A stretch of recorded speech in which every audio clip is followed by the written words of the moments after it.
चीन लगातार एलएसी पर भारत पर दबाव बनाने की कोशिश कर रहा है।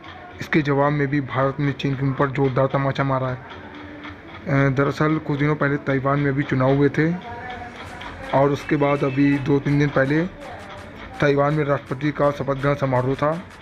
तो भाजपा ने अपने 2 सांसदों को भेजा इसमें, जो वर्चुअली वहाँ पर मौजूद थे, और एक प्रवक्ता भारत की तरफ से एक रिप्रेजेंटेटिव ताइवान भी गया।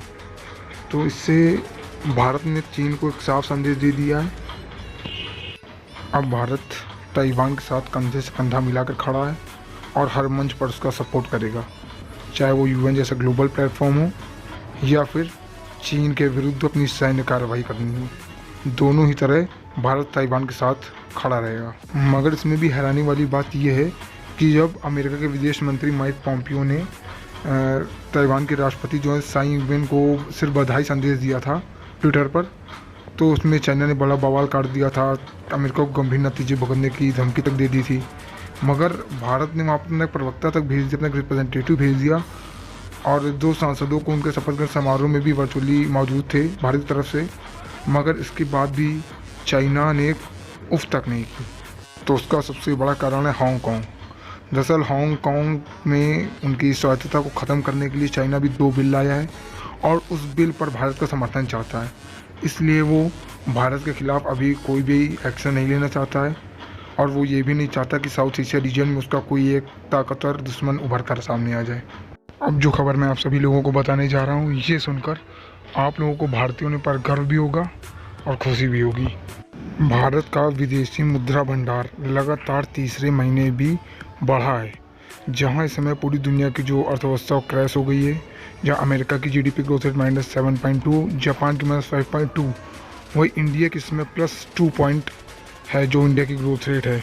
तो काफ़ी अच्छी बात है। और सबसे दुख की बात ये है हमारे लिए नहीं, चाइना के लिए, कि उसका विदेशी मुद्रा भंडार जो है हर महीने 1,05,000 करोड़ घट रहा है हर महीने। तो इस हिसाब से इसका मुद्रा भंडार करीब 2 से 5 सालों में इसका आधे से भी कम हो जाएगा। और भारत का जो विदेशी मुद्रा भंडार भर रहा है, इससे पूरी दुनिया ही नहीं, भारतीय भी खुद हैरान है कि सारी मैन्युफैक्चरिंग सेक्टर तो सब बंद हैं, फैक्ट्रियाँ सारी बंद हैं। भारत सरकार भी इसी पैसे से खर्चा कर रही है, सभी सरकारें अपने फॉरेन रिजर्व से खर्चा कर रही हैं, फिर भी हमारा जो फॉरेन रिजर्व इतना बढ़ कैसे रहा है। पूरी दुनिया में सभी से जितनी भी बड़ी बड़ी अर्थव्यवस्थाएँ वो इसीलिए सर्वाइव कर पा रही क्योंकि उनके पास भारी भरकम विदेशी मुद्रा भंडार है।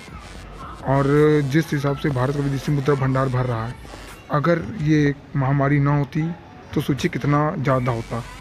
तो इस समय हमारे पास करीब $500 बिलियन हम क्रॉस कर भी चुके होते हैं अभी तक। अब हम आते हैं अपने अगले टॉपिक की तरफ। इस समय सोशल मीडिया पर और काफ़ी सारे न्यूज़पेपर्स पर बाहरी तो छोड़िए, इंडियंस भी इस तरह के आर्टिकल्स लिख रहे हैं कि लद्दाख में चीनी सेना घुस आई है। करीब चीनी सेना के 5,000 सैनिक जो हैं वो लद्दाख में आगे उन्होंने लद्दाख पर कब्जा कर लिया है।